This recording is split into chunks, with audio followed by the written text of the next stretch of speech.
할렐루야. 오늘 한 날도 주의 성전에서 예배와 기도로 시작하는 여러 성도님들의 심령과 또 한날의 삶이 주 안에서 복되시기를 주의 이름으로 축복합니다. 그리고 이 시간 영상으로 예배드리는 우리 영일 모든 가족들에게도 공간을 초월하셔서 역사하시는 성령의 은혜가 함께 하시기를 주의 이름으로 축복합니다. 특별히 사순절을 지나고 있습니다. 믿음의 주 온전케 하시는 십자가의 영성을 묵상하시고 또 주의 고난과 죽으심이 나를 위한 사랑과 구원이심을 그렇게 믿음으로 고백하시면서 오늘도 주님의 뜻대로 행하시고 주님과 동행하시기를 주의 이름으로 축복합니다.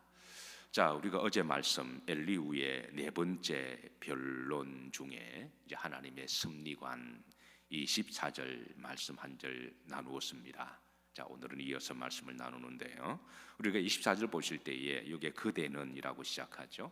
그대는 대신에 자기 이름을 넣어서 우리 힘있게 고백하시면서 네 가지 동사 액션을 이제 포함하는 네 가지 동사를 우리가 기억하시면서 믿음으로 고백합니다. 김한세는 하나님께서 하신 일을 기억하고 높이라. 잊지 말지니라. 인생이 그의 일을 찬송하였느니라. 아멘. 여기 하나님이 하신 일은 이제 크게 보면 하나님이 창조하신 일을 말씀하시고, 이제 두 번째는 창조하시고 보시기에 좋으셨더라 그대로 될지어다. 그 창조의 그 섭리하시는 하나님의 통치를 담고 있는 일을 말하고 있습니다. 그래서 이제 그대는 이제 우리 모두에게 주시는 말씀이죠. 이제 사람이라면 하나님이 하신 일을 뭐하고 기억하라. 두 번째는 높이라. 세 번째는 잊지 말라. 그리고 찬송할지어다. 그렇게 이제 말씀을 주고 있습니다. 자, 25절입니다. 25절. 그의 일을 역시 이제 24절의 말씀을 받아서 하나님의 창조하신 일, 또 창조하신 대로 또 이렇게 섭리되어지고 또 운행되어지는 모든 일을 이야기를 합니다. 자, 그의 일을 모든 사람이라면 자 우르르 보나니, 특별히 하나님이 이제 우리에게 이렇게 눈에 그런 기능을 주셨잖아요. 사람이라면 기본적으로 눈을 다 가지고 태어납니다. 그리고 우리가 볼 수 있다고 하는 것, 여러분 큰 은혜요 축복인 줄로 믿으시기를 주의 이름으로 축복합니다. 우리가 잠시 동안 눈을 감고 길을 걸어가면 그게 걸음 하나하나 떼는 게 얼마나 그게 어려운 일인가요? 그래서 우리가 늘 눈을 뜨고 다녀서 눈의 고마움을 알지 못하지만 이제 나이가 들면 또 눈에 노안이 오기도 하고 여러 가지 녹내장, 백내장이 끼잖아요. 그러면 또 그 눈이 얼마나 귀합니까? 그래서 여러분 우리가 볼 수 있다고 하는 것도 하나님 은혜요. 오늘 감사하시길 주의 이름으로 축복합니다. 그러니까 잊지 말지니라, 기억해라, 높이라, 찬송해라. 우리가 눈 하나만 가지고도 우리가 충분히 감사할 조건들이 많이 있습니다. 어쨌든 사람이라면 기본적으로 눈이 있습니다. 우리가 눈을 가지고 우러러 보나니 그랬습니다. 눈을 가지고 우리가 다 보죠. 근데 이제 우리가 눈에 들어오는 피자체를 통해서 우리가 여러 가지들을 보지만 대표적으로 이제 우러러 보나니 그 하늘을 우리가 우러러 본다라고 말할 수가 있죠. 그리고 먼 데서도 보노니라 그랬습니다. 이 등산의 최고의 백미는 정상에 올라가서 이렇게 아래로 한번 쫙 훑어보고 야호 하는 그 맛이 있죠. 그 맛 때문에 아마 등산들을 좋아하시는 것 같습니다. 자, 그런데 우리가 정상에 올라가서 이렇게 보는 그런 이렇게 기분도 있고, 그런데 또 우리가 하늘을 쳐다보면 또 얼마나 또 다른 세계를 바라보나요? 특별히 밤하늘의 별들을 보면 이제 알알이 박힌 그 별들이 보석처럼 빛나기도 하고 그렇습니다. 자, 먼 데서도 보느니라. 이제 피조물 중에 하늘의 먼 곳에 우리가 별들도 쳐다볼 수가 있습니다. 26절 하나님은 뭐하시니? 높으시니. 엘리후는 26절에서 이 하나님의 이제 전능전지하심을 드러냅니다. 하나님은 높으시니. 우리 하늘을 보면 별이 높은 곳에 있다고 하지만 또 우주가 높다고 하지만 이것을 창조하신 분은 누구시다? 하나님이시니까. 그러니까 별들보다 더 높으신 분은 누구시다? 하나님이시다. 그렇게 이제 고백하고 있습니다. 자, 두 번째, 우리가 그를 뭐 할 수 없고 알 수가 없다. 이 하나님의 이 전지하심을 이야기하는 거죠. 인간이 지혜롭습니다. 특별히 똑똑한 사람은 얼마나 똑똑한지 몰라요. 뭐 아인슈타인 같은 사람 IQ가 뭐 150이니 180이니 200이니 뭐 또 어떤 사람은 뭐 250, 300도 있다고 그러는데, 근데 똑똑하신 분들은 참 똑똑해요. 근데 인간이 앞으로 과학이 발전해서 머리 컴퓨터가 발전하고 모두 산술적 기능을 하고 앞으로 인공지능이 나온다고 할지라도 하나님의 그 높은 지혜에 비하면 이거는 인간의 지혜는 아무것도 아니라고 하는 거예요. 그래서 우리가 좀 공부를 열심히 하고 IQ가 높고 좀 똑똑하다고 할지라도 결코 교만할 수는 없습니다. 마치 하나님보다 더 똑똑한 것처럼 우리가 그렇게 하는 것은 그 이제 지성의 교만이라고 말할 수가 있죠. 그래서 이 하나님의 그 지성에 대해서, 전지에 대해서 우리가 알 수가 없고, 그 다음에 그의 횟수를 헤아릴 수 없다. 그러니까 이제 하나님의 그 나이를 우리가 알 수 없다라고 이야기하죠. 성경이 흔히 이제 하나님의 그 시간 개념을 알파와 오메가의 하나님이시다라고 그렇게 비유하는 것은, 이제 알파는 시간의 처음에 무한대를 우리가 표시할 때 알파로 씁니다. 그러니까 태초의 첫 시간을 우리가 알 수가 없는 거죠. 그러니까 시간의 무한대의 첫 지점, 그다음 오메가는 시간의 무한대의 끝 지점을 우리가 이야기할 때 우리가 흔히 이제 알파와 오메가다. 그래서 하나님은 시간적 개념으로 우리가 좀 정의하자면 알파 되시는 하나님, 오메가 되시는 하나님, 우리가 그렇게 고백을 하는 거죠. 자, 그다음 27절입니다. 그가 무엇을 가늘게 하시며 물방울을, 이제 하나님이 만드신 피조물 중에 많죠. 뭐 엄청 많습니다. 그리고 이제 그 중에 엘리야는 대표적으로 하나를 소개합니다. 그게 이제 뭐냐면 물방울입니다. 자, 여러분 잘 알다시피 물은 액체입니다. 그런데 이것이 이제 수증기가 되면 기체가 되죠. 그리고 요게 또 얼면 뭐가 돼요? 고체가 됩니다. 이 얼핏 보면 물 한 방울, 그게 우습게 보이기도 하고 그게 아무것도 아닌 것처럼 보이는데, 그런데 여러분 물을 자세히 보면 그 물이 얼마나 귀한 줄 몰라요. 여러분 물 한 잔 드실 때마다 물에 대해서 땡큐 하신 적 있으시죠? 그냥 무심코 마시면 물을 물로 보지만, 야, 너 나 물로 보냐? 여러분 앞으로 물로 보지 마시길 바랍니다. 물도 얼마나 귀한 줄 몰라요. 우리가 물 없으면 살 수 없습니다. 하나님이 이렇게 물을 만들어 놓지 않으셨다면 우리가 비단 광야의 여정길에서 물 한 방울의 귀함을 알듯이 우리가 하루에 열심히 일을 하고 물 한 잔 드링킹하는 게, 그게 물 한 방울이 얼마나 귀한가요? 여러분 물 한 잔 마실 때마다 감사가 있는 영성의 일상의 삶이 되기를 주의 이름으로 축복합니다. 특별히 바이러스가 물이 약하다고 그러더군요. 그래 또 따뜻한 물을 자꾸 섭취해 주면 그게 이제 우리 속에 불순물도 이렇게 다 씻겨 나가고 그렇게 한다고 그러는데, 또 어떤 분은 또 생강물이 좋다고 또 말을 하기도 합니다. 여러 가지 염려가 되어서 이제 자가 여러 가지 예방법들을 많이 또 이렇게 찾아내곤 하시는데, 어쨌든 오늘 하루 물을 좀 많이 드시고 물을 마실 때마다 물로 보지 마시기를. 물을 만드신 분은 누구시다? 하나님이시다. 물 한 방울 자세히 보면 귀하고 더 자세히 보면 신비합니다. 물 한 방울 속에 우주가 있을 수가 있습니다. 그 신기한 거예요. 하나님이 만든 모든 피조물은 다 신비합니다. 우리가 무심코 지나가서 그렇지.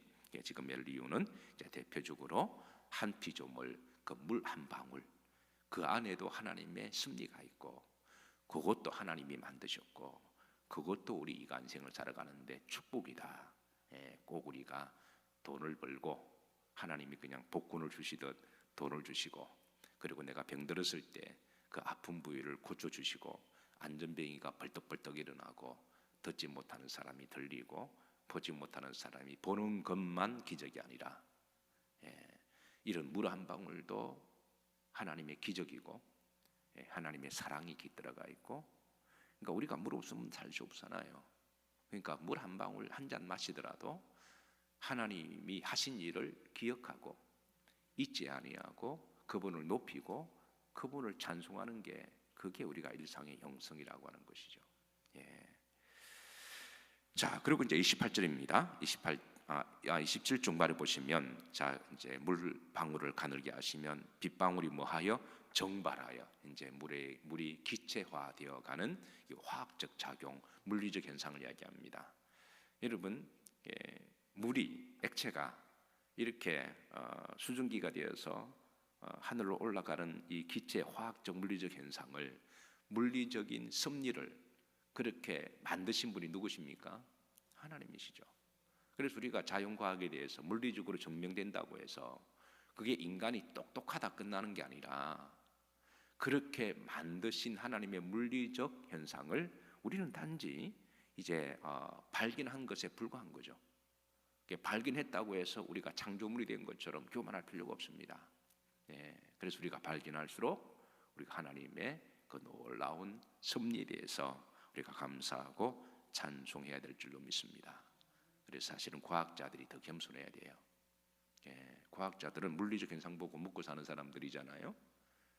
발견할 때마다 노벨 과학상을 받기도 하고, 그리고 이제 사이언스 저널지에 실려서 스팔라이트를 받기도 하고, 이렇게 학위도 받고 강의도 하고, 그건 다 하나님의 만드신 그것을 발견한 것에 불과한 것인데, 근본적으로 우리에게 지혜를 주신 분도 하나님이시라면, 그래서 위대한 과학자가 될수록 하나님을 부인하거나 무신론이 된다거나 교만할 이유가 전혀 없다고 하는 것이죠. 어쨌든 우리 그리스도인들 중에도 이런 과학자들이 많이 나와서 이런 하나님의 이 놀라운 행하신 일을 높이고 드러내고 영광 올려드리기를 소망합니다. 28절입니다. 그것이 앞에 27절의 말씀을 받아서 이 물방울의 물리적 현상을 이야기를 하죠. 자, 구름에서 물이 기체가 되어 하늘 올라가서, 여러분, 물이 하늘에 올라가서 구름이 되어서 몽글몽글 맺혀서, 그것도 신기하지 않으신가요? 그 인간이 그렇게 만들 수 있을까요? 그것도 참으로 신기한 거죠. 자, 구름에서 내려. 자, 그리고 이제 그 구름이 바람을 타고 이렇게 이동합니다. 그리고 물이 필요한 곳에 물이 떨어져요. 그래서 물이 떨어지는 곳에 그게 생물도 살고 나무도 살고, 그리고 우리 사람도 사는 거죠. 그래서 이 대기순환의 이 일을 누가 만드셨다? 하나님이 만드셨다. 얼마나 놀랍고 신기한 일입니까? 하늘에 있는 구름을 사람이 선풍기를 통해서 옮길 수가 있을까요? 그러면 얼마나 많은 노력과 돈이 필요하겠습니까? 그런데 하나님이 이제 대기류를 그렇게 섭리를 만드셔서 그 구름이 흘러서 적당하게 필요한 곳에 전 세계에 골고루 물을 내려주신 그런 원리를 만드신 분이 하나님이십니다. 후렴절을 보십시다. 많은 사람에게 많으니라 쏟아지느니라. 특별히 인간은 물이 없으면 살 수가 없으니까, 그래서 필요한 곳에 물이 뚝뚝 떨어지는 것. 가끔 어느 분이 말하거나 기도하거나 이렇게 하시는 것을 듣습니다. 구전 날씨에도 불구하고 이렇게 기도들을 하세요. 물론 심정적으로 충분히 이해를 합니다. 날씨가 비가 오고 축축하니까 날씨가 굳은 꿀꿀한 날씨라고 하는 뜻이겠죠.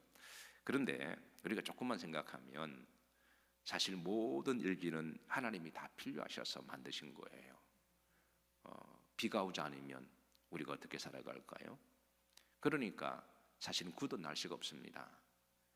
햇빛이 쨍쨍하는 날도 하나님이 필요하시니까 그렇게 만드시고, 또 비가 오는 날도 필요하시니까 그렇게 만드신 거거든요. 그래서 우리 믿는 사람들은 비가 와도 하나님께 땡큐고, 그리고 비가 안 와도 하나님께 땡큐고, 그래서 모든 날씨는 다 감사하고 은혜입니다. 그래서 우리가 앞으로 심정적으로 충분히 이해가 됩니다. 비가 오면 구전 날씨는 맞죠. 그러나 우리가 그건 세상 사람들이 하는 말이고 조금만 더 생각하면 하나님 오늘 비를 주셔서 감사합니다. 누군가에게는 이 비가 하늘의 단비입니다. 농사를 짓는 사람에게 뿐이겠습니까? 우리가 물이 없으면 살지 못하니까 우리 모든 사람에게 비는 생명수잖아요. 그러니까 비가 오면 조금 불편은 하시겠죠. 우산도 필요하고 길을 걸어갈 때 또 좀 이렇게 빗방울 맞으면, 그런데 우리가 그건 또 생명인데 생각하면 그 비가 와도 우리가 감사하고 은혜인 줄로 믿습니다. 자, 그래서 앞으로 비가 오면 기도할 때 굳은 날씨라고 하지 마세요. 오늘도 좋은 날씨 주셔서 감사합니다. 그렇게 하시기를 축복합니다. 자, 그리고 29절입니다. 합독합니다. 겹겹이 쌓인 구름과 그의 장막의 우레소리를 누가 능히 깨달으랴. 하늘을 보면 구름이 쌓여서 빽빽한 구름. 우리가 때로는 땅에서 볼 때는 잘 모르는데요, 비행기를 타고 구름 위로 날아갈 때에 밑에 그 운하죠. 구름은 구름이 바다처럼 되어서 구름이 쫙 덮여 있는 모습 보면 그것도 또 하나의 장관입니다. 그래서 우리가 가끔 이제 비행기를 타고 하늘 위에 이제 갈 때 보면 그거를 연신으로 사진을 막 찍어대는 분들이 계세요. 그래서 여기 이제 엘리후가 겹겹이 쌓인 구름을 보고, 그리고 이제 그의 장막에, 이거 이제 하늘에 있는 구름의 모습을 비유로서 하나님의 장막으로 그렇게 시적으로 표현합니다. 하나님의 장막이 구름처럼 지구를 쫙 덮고 있는 그 하나님의 놀라운 하신 일을, 지금 하나님의 위대한 일을 시적으로 고백하고 있습니다. 그리고 이제 우레 소리를 누가 능히 깨달으랴. 우레 소리는 이제 구름 속에 있는 천둥과 번개를 이야기를 하죠. 그래서 구름 속에 우리가 과학이 발전되면서 구름 안에 이제 플러스 이제 전기와 마이너스 전기가 서로 만남으로 말미암아, 그래서 이제 그게 천둥과 번개를 치는 거죠. 그 옛날에는 몰랐는데 과학이 발전되면서 구름 안에 있는 이제 이 전기의 플러스와 마이너스가 부딪히면서 생성되는 천둥과 번개, 이런 거를 하늘에 번쩍할 때마다 번개불들이 나오고, 그리고 이제 번개가 지나가는 이런 모습들. 그런데 그 자체가 신기하기도 하지만 그것도 하나님이 필요하셔서 그렇게 만드셨다. 왜냐하면 여러분 잘 알다시피 하늘에서 천둥과 번개가 칠 때 질소가스가 만들어지잖아요. 그 질소가스가 땅을 치게 되면 땅을 질소화시켜서, 근데 땅은 또 질소가 없으면 이 나무가 자라지도 못하고 식물이 열매를 맺지 못하잖아요. 그러니까 이건 이제 과학이 발전되면서 발견되어졌을 뿐이지, 원래 하나님이 천지를 창조하실 때 다 그렇게 하나님의 섭리 중에 생명체에 필요하시니까 생명이 자라고 필요하는데 하나님 그렇게 만들어 놓으신 거예요. 그래서 천둥과 번개 칠 때 그게 때로는 무섭기도 하고 저거 좀 없었으면 좋겠다. 아니요, 있어야 됩니다. 거기에 있어야만 땅이 질소화가 되고 화학 반응이 일어나서, 땅은 질소가 있어야 또 생산을 할 수가 있고요. 그게 또 바다를 쳐서 또 바닷물에 미생물이, 그게 또 활성화가 일어나서 미생물이 살아야 이게 그 먹이사슬로 말미암아 바다에 있는 모든 생명체가 또 살아나거든요. 그래서 우리 인간이 볼 때는 이게 비 한 방울도 궂은 날씨로 보일 수도 있고 천둥과 번개도 두려움이 될 수도 있지만 하나님이 다 필요하시니까 그걸 만들어 놓으신 거죠. 그래서 앞으로 천둥과 번개 칠 때도 하나님께 감사하시길 바랍니다. 그렇다고 두 팔을 벌리고 다니면서 하나님 이렇게 하다가 또 그러지 마시고, 어쨌든 하나님께서 그렇게 하시고, 그리고 놀라운 거는 바다에 보면 천둥과 번개가 치잖아요. 그러면 천둥과 번개 바다가 이렇게 팡팡 치면 바다 속에 있는 그 고기들이 죽을까요, 안 죽을까요? 그 놀랍게도 안 죽어요. 가령 예를 들어서 번개가 치는 그 스팟 지점에 그게 정확하게 물고기 한 마리가, 고등 한 마리가, 깔치 한 마리가 그게 그 눈에 떨어지면 뭐 그 한 마리는 죽습니다.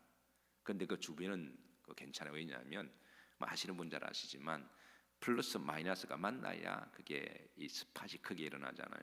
근데 보통 이 번개의 전기 자극은 한 극만 있기 때문에 다른 한 극은 없습니다. 그래서 한 극만 아무리 볼트가 강하더라도 다른 한 볼트가 없으면 그 옆에는 안전하다라는 거예요. 그래서 이런 하나님이 자연 섭리 가운데 천둥과 번개를 치더라도 그게 그 주변의 생명은 죽지 않도록 하나님 그렇게 보호하신 것, 우리가 옛날에 그걸 알았나요? 근데 하나님은 모든 창조의 섭리와 운행 중에 그런 것까지도 다 만드셨으니까 그분의 높고 위대하심에, 그분의 전지전능하심을 우리 인간이 어떻게 다 알겠습니까? 그래서 인류가 말하기를 단지 자연현상을 이야기했을 뿐인데, 그런데 지나고 보니까 하나님 놀라운 섭리와 은혜가 들어가 있다. 그러니까 하나님의 그 놀라운 일을 우리가 기억하고 잊지 말고 높이고 찬양해야 된다고 하는 거죠. 30절 보십시다. 보라, 그가 번갯불을 자기의 사면에 펼치시며. 자, 이 말은 언유법이죠. 하나님이 이 번갯불을 가지고도 역사하신다. 이거 창조의 원리를 말씀하시는 거니까. 그러니까 하나님이 그렇게 하셨다. 바다 밑까지 마시고 비치시고. 그러니까 번갯불이 바다를 칠 때 바다의 밑까지 번개의 빛이 조명이 들어가서 그 밑까지 보게 하는 말씀하십니다. 자, 31절, 이런 것들로 만민을 마시며 심판하시며. 그러니까 하나님이 필요하시면 자연의 섭리를 통해서도 얼마든지 심판하실 수도 있다라는 거예요. 번갯불을 통해서, 루트 같은 경우는 이제 들판에 가다가 번갯불을 통해서 하나님의 놀라운 심판을 깨닫고, 원래 그가 법학을 공부하는 똑똑한 법도생이었지만 그 번갯불의 경험을 통해서 산다고 하는 게 뭔가, 죽음이라고 하는 게 뭔가, 그렇다면 삶과 죽음을 주관하시는 전능하신 하나님이 살아계시고 역사하신다면 내가 이 법을 공부해서 남에게 법으로 잘 이렇게 가이드라인을 제시하는 것도 의미 있고 보람된 일이지만 이것보다 더 가치 있고 복된 하나님의 종이 되어서 그렇게 살아가는 게 더 복되고 영원한 가치가 있지 않는가. 그렇게 해서 한 사람을 변화시킨 게 이 번개 사건이잖아요. 그렇다고 제가 여러분들의 직업을 다 바꾸어서 목사가 되고 사모가 되라는 말은 결코 아닙니다. 목사와 사모는 하나님이 콜링을 하셔야 되는 거고, 그러나 내가 어떤 일을 하든 하나님 영광을 위하여 일을 한다면 여러분이 선교사고 여러분이 하시는 자비 현장이 선교조임을 믿으시기를 주의 이름으로 축복합니다. 그래서 굳이 목사가 되고 그럴 필요는 없습니다. 목사가 될 사람 하나님이 개별적으로 콜링을 하세요. 그런 사람이 하면 되고, 너무 신앙이 뜨거운 나머지 감정적으로 충만해서 콜링도 안 받았는데 내가 주의 종이 되겠다, 그런 것도 사실은 바람직하지는 않습니다. 중요한 것은 목회자든 누구든 간에 하나님의 뜻대로 먹든지 마시든지 무엇을 하든지 하나님의 영광을 위하여 그렇게 살아가면 그게 곧 하나님의 일인 줄로 믿으시기를 바라고, 오늘도 주의 뜻대로 살아가시기를 주의 이름으로 축복합니다. 후렴들을 보십시다. 음식을 풍성하게 주시느니라. 이 하늘의 번개로 말미암아 또 음식을 풍성하게 주신다라는 거예요. 아까 말씀드렸지만 하늘의 천둥과 번개가 침으로 비가 와서 생명체가 자라죠. 그리고 번개가 땅을 치면서 땅이 질소화가 되면서 생명의 순환의 역할을 하게 되죠. 얼마나 놀라운 거예요. 만약 번개가 없으면 땅은 이렇게 질소화가 되지 않으니까 이 꽃도 피우지 못하고 열매도 맺지 못하니까, 이게 다 이 자연의 섭리 속에 맞물려 돌아가는 하나님의 놀라운 그 일을 지금 드러내고 있습니다. 32절, 그가 번갯불을 손바닥 안에 넣으시고. 이 말은 비유죠. 이 하나님이 천지 만물을 다스리시고 주관하신다라는 거예요. 그가 번갯불을 명령하사 물을 치시도다 관역을, 관역을 치신다. 그래서 번개도 하나님이 필요하시니까 하신다. 그렇게 하시고, 사랑하는 성도 여러분, 말씀을 정리합니다. 하나님이 천지를 창조하시고 또 창조가 운행되어지고 섭리하시고 돌아가는 그런 일상의 물리적 현상이나 일상의 삶에 대해서 우리가 유심히 잘 보실 때마다 얼핏 보면 아름답고 얼핏 보면 보기 좋고 자세히 보면 아름답고 더 자세히 보면 뭐하다? 신비하다. 이 하나님의 놀라운 은혜를 오늘도 일상 가운데 마음껏 누리시고, 특별히 이제 코로나가 또 창궐하고 있습니다. 조심하시되, 최대한 조심하시되, 그것 자체에 우리가 두려움이나 심지어 죽음까지도 너무 두려워하지 마시고, 우리에게는 부활의 소망이 있잖아요. 조심하시되 너무 두려워하지 마시고, 너무 그 속에 패닉당하지 마시고, 오늘도 범사에 감사하시고 성령 충만하시고 또 복된 하루가 되시기를 주의 이름으로 축복합니다. 기도하십니다. 하나님 아버지, 한날을 말씀으로 성령 안에 주님 앞에 고르반하게 하심을 감사드립니다. 주신 말씀대로 감사하며 기억하고 찬양하게 하옵시고, 또 주신 말씀대로 오늘 하루 우리 현장이 선교지가 되게 하시고 사명 잘 감당할 수 있도록 사랑하는 종들을 영육간에 강건하게 축복해 주옵소서. 예수님 이름 받들어 축복하며 기도하옵나이다. 아멘.